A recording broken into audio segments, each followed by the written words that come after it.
courage. Please, can we applaud? Extraordinary courage. Thank you. Thank you, thank you, thank you. Please have a seat, everyone. Thank you. It's good to be back in Arizona. It is good to be back in Arizona. Thank you all. Thank you so very much.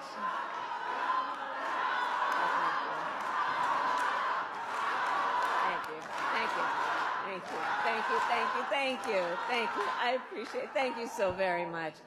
I just wanted for a moment to speak about Teresa. We had some time together backstage, and you know, I think that in moments of crisis, such as the fentanyl crisis, there are people who, through their suffering and their pain, rise with courage in such a selfless way to be a voice for others with the anticipation and the hope and the hard work of hoping that their story will be the reason other people don't have that story. And you sharing your story about Jacob and your advocacy on why we have to stop this scourge is so incredibly important. And again, I applaud Teresa, and I know we all do. And our need to stop this issue is one of the reasons that we are all here together today. I also want to thank the extraordinary elected officials who are here. Senator Mark Kelly came with me. He and his extraordinary wife, Gabby Giffords, traveled with me from Washington, D.C. to be here, and Senator Kelly has been talking with me for quite some time about the importance of this visit. And so I thank you in front of all of our friends for your work. Thank you. Thank you. Thank you. Attorney General Chris Mays, who just tore up the floor. She is, you know, one of, I'm going to talk a bit about it in a minute, but some of the work that I have done in my career as Attorney General, and watching her do the work that she has done as Attorney General really does emphasize the importance of having the right leader at the right time, in the right place, and that's who she is. Mayor Hewish, I thank you for the warm welcome. We've spent some time together. You've shared with me the needs of your community, and I thank you for your leadership as well. And to all the elected and community leaders here today, thank you for taking the time out of your busy lives to be here this afternoon. Before I begin, I do want to say a few words about Hurricane Helene. I spoke this morning with our FEMA Administrator, Chris Well, and President Biden and I, of course, will continue to monitor the situation closely. We have mobilized more than 1,500 federal personnel to support those communities that have been impacted. We have food, water, and generators that are ready for deployment. And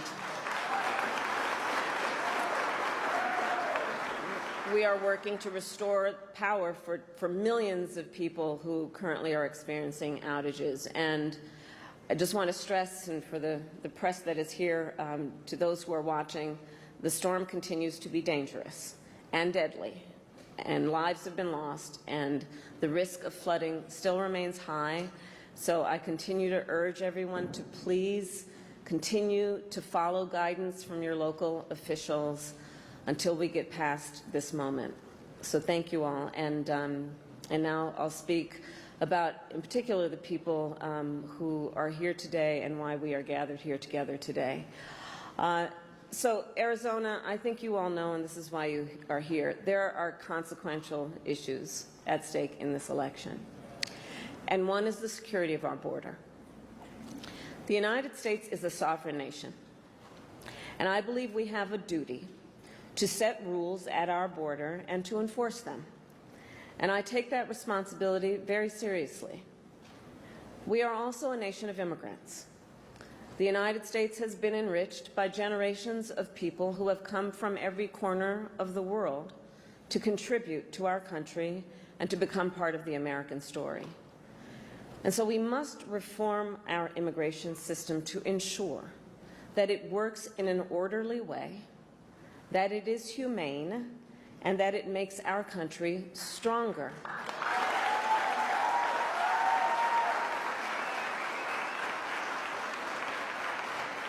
So I've just come from visiting the border and the port of entry in Douglas.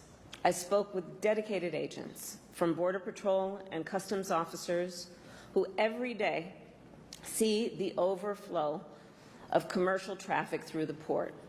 These men and women who work there and at other places along our southern border help keep our nation secure. And they need more resources to do their jobs, which is why we have and are in the process of investing $500 million to modernize and expand the port of entry here in Douglas.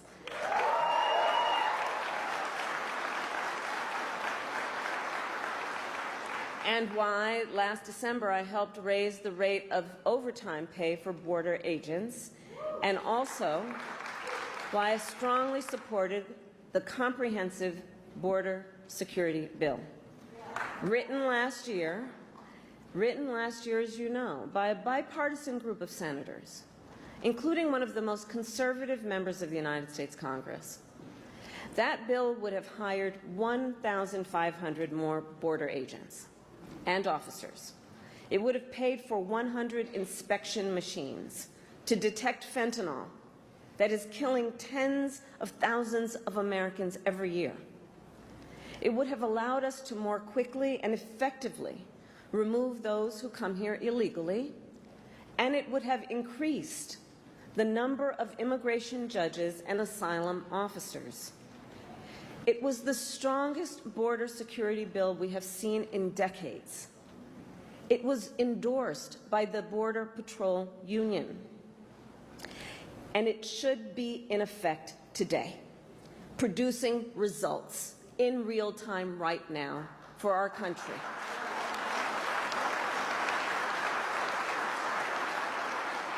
But Donald Trump tanked it. He picked up the phone and called some friends in Congress and said, stop the bill. Because, you see, he prefers to run on a problem instead of fixing a problem. And the American people deserve a president who cares more about border security than playing political games and their personal political future.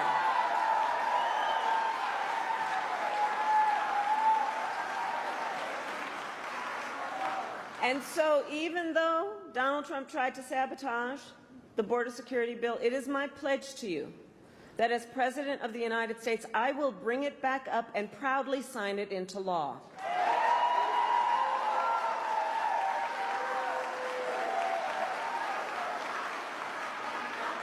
And let me say, the issue of border security is not a new issue to me. I was Attorney General of a border state for 2 terms. I saw the violence and chaos that transnational criminal organizations cause, and the heartbreak and loss from the spread of their illicit drugs. I walked through tunnels that traffickers used to smuggle contraband into the United States. I've seen tunnels with walls as smooth as the walls of your living room, complete with lighting and air conditioning, making very clear that it is about an enterprise that is making a whole lot of money in the trafficking of guns, drugs, and human beings. And my knowledge on how they work comes from the fact that I have prosecuted transnational criminal organizations who traffic in guns, drugs, and human beings. My team and I broke up a heroin trafficking ring in the Bay Area with ties to Mexican cartels. We took down a gang working with the Sinaloa cartel to traffic methamphetamine into the United States. We seized millions of dollars worth of cocaine from the Guadalajara cartel and broke up a drug trafficking operation, including pill mills and so-called recovery centers that were pushing opioids with deadly results. As Attorney General of California, it was 10 years ago that I brought a bipartisan group of American attorneys general and led that group to travel to Mexico City to meet with Mexican attorneys general to address this issue, and in particular to increase intelligence sharing on gang activity. all of which allowed us to prosecute more human traffickers. And I started, as Attorney General, the first comprehensive report in the state of California analyzing transnational criminal organizations and the threats they pose to public safety and to the economy. So stopping transnational criminal organizations and strengthening our border is not new to me, and it is a long-standing priority of mine. I have done that work, and I will continue to treat it as a priority when I am elected President of the United States.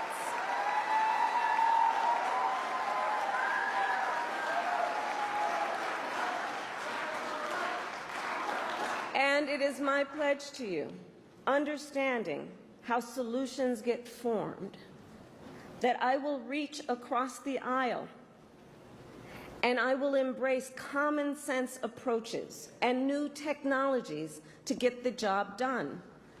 Because I know transnational gangs coming across the border, trafficking in guns, drugs, and human beings could care less who somebody voted for in the last election. They could care less. They've got one goal in mind. And it is therefore critically important that anybody who calls themselves a leader would work with other leaders for common sense solutions, understanding the pain and the suffering that Americans are experiencing if we don't work together to fix these problems. And look, transnational gangs, one of the things I know about them, they are always innovating. So to disrupt them, we must do the same. And that means, again, working together in real time, grounded on finding common sense approaches, not just about some rhetoric at a rally, but actually doing the work of fixing a problem.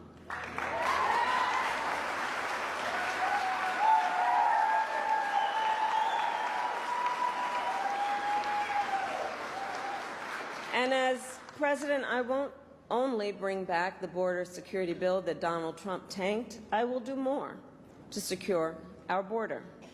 To reduce illegal border crossings, I will take further action to keep the border closed between ports of entry. Those who cross our borders unlawfully will be apprehended and removed and barred from re-entering for 5 years. We will pursue more severe criminal charges against repeat violators. And if someone does not make an asylum request at a legal point of entry and instead crosses our border unlawfully, they will be barred from receiving asylum. While we understand that many people are desperate to migrate to the United States, our system must be orderly and secure. And that is my goal. And that is my goal. Securing our border also means addressing the flow of fentanyl into our communities. Fentanyl is a scourge on our country. The nature of it as a drug is such that it is highly addictive and it is highly lethal. So much so that using it one time only can be fatal. I have met far too many families, parents, loved ones who have lost a family member, a child, to fentanyl. And their grief is heartbreaking. And the devastation caused by fentanyl is being felt from rural communities to big cities. It's impacting communities across our country, regardless of where they are geographically, politically, or any other demographic you choose to talk about. It's a scourge in our country, and we have to take it seriously. And as President, I will make it a top priority to disrupt the flow of fentanyl coming into the United States.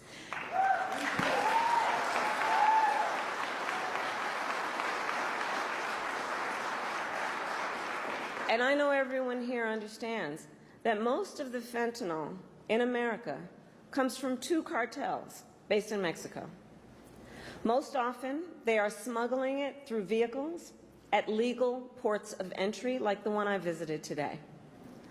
The fact is, border officers don't have enough resources and are only able to search a fraction of the vehicles that pass through their checkpoints. This is unacceptable. They need the resources to do their jobs. And as we could have done with that border security bill, I will surge support to law enforcement agencies on the front lines, more personnel, more training, and more technology, including 100 new inspection systems that can detect fentanyl hidden in vehicles. And we will make sure that our ports of entry, including airports and seaports, have additional state-of-the-art technology to detect fentanyl and the chemical tools used to make it. I will also double the resources for the Department of Justice to extradite and prosecute transnational criminal organizations and the cartels. Yes.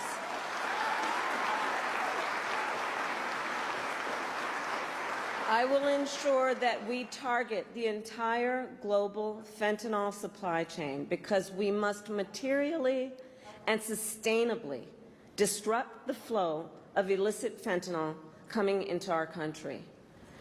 My approach takes into account also that the precursor chemicals used to make fentanyl are by and large made in China and then shipped to Mexican cartels and trafficked right here into the United States.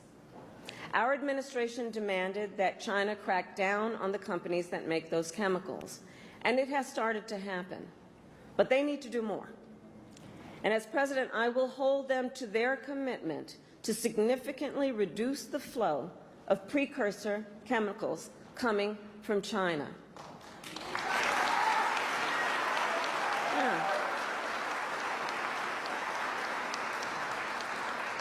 And all of this to say, we must tackle this issue from every angle, because our highest charge must be to protect the lives of our people.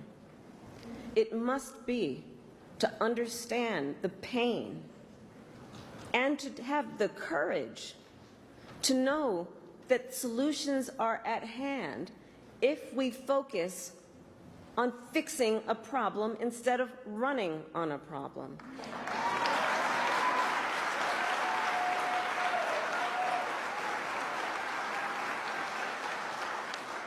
And on this issue, writ large, we must ensure that our country remains strong and competitive, which includes fixing our broken immigration system. And let me be clear, I reject the false choice. I reject the false choice that suggests we must either choose between securing our border or creating a system of immigration that is safe, orderly, and humane. We can and we must do both. We must do both.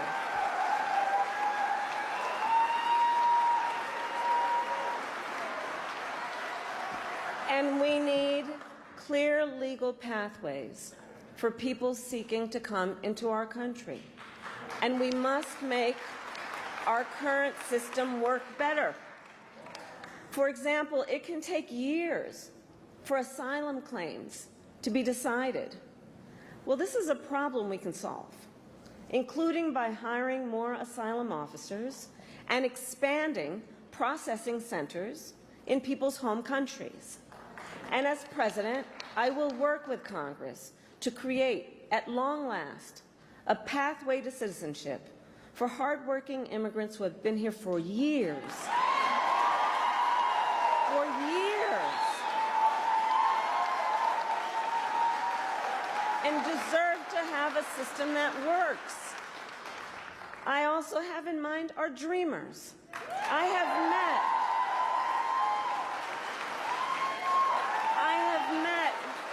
with so many of our dreamers throughout my career. They who have grown up in the United States, were educated here, pay taxes here, serve in our military, and contribute to our communities every day. They are American in every way. But still, they do not have an earned pathway to citizenship. And this problem has gone unsolved at this point now for decades.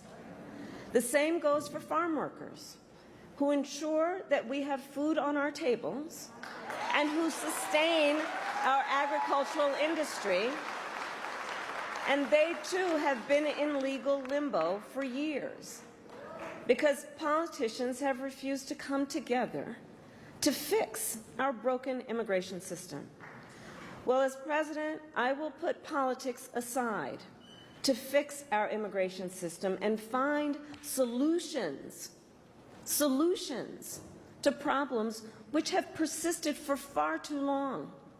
For far too long, we have all known this is not working as it can and as it should. And so, as I said at the beginning, these issues are highly consequential for our nation. And the contrast in this election is clear. It is a choice between common sense solutions and the same old political games. In the 4 years that Donald Trump was president, he did nothing to fix our broken immigration system. He did not solve the shortage of immigration judges. He did not solve the shortage of border agents. He did not create lawful pathways into our nation. He did nothing to address an outdated asylum system and did not work with other governments in our hemisphere to deal with what clearly is also a regional challenge. As overdoses went up during his presidency, he fought to slash funding for the fight against fentanyl. And what did he do instead? Well, let's talk about that. He separated families. He ripped toddlers out of their mothers' arms, put children in cages, and tried to end protections for dreamers. He made the challenges at the border worse. And he is still fanning the flames of fear and division. And let me be clear, that is not the work of a leader. That is not the work of a leader. And that is, in fact, I think we all believe, an abdication of leadership.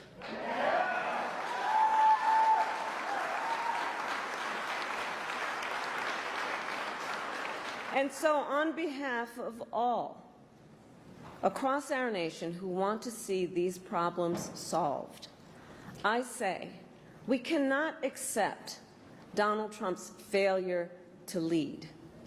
We should not permit scapegoating instead of solutions. And let's see what's happening. Let's not permit scapegoating instead of solutions, or rhetoric instead of results. As your president, I will protect our nation's sovereignty, secure our border, and work to fix our broken system of immigration. And I will partner with Democrats, Republicans, and independents to do it.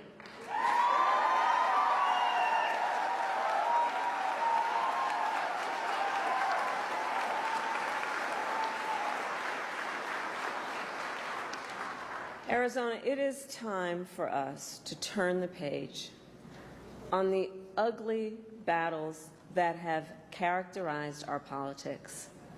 And it is time to move forward together to achieve real solutions that make our country stronger. And I know we can get this done. I know we have the will. I know we have the courage. I know the solutions are at hand, and I know we are ready. And so with all of that, I say thank you. May God bless you, and may God bless the United States of America.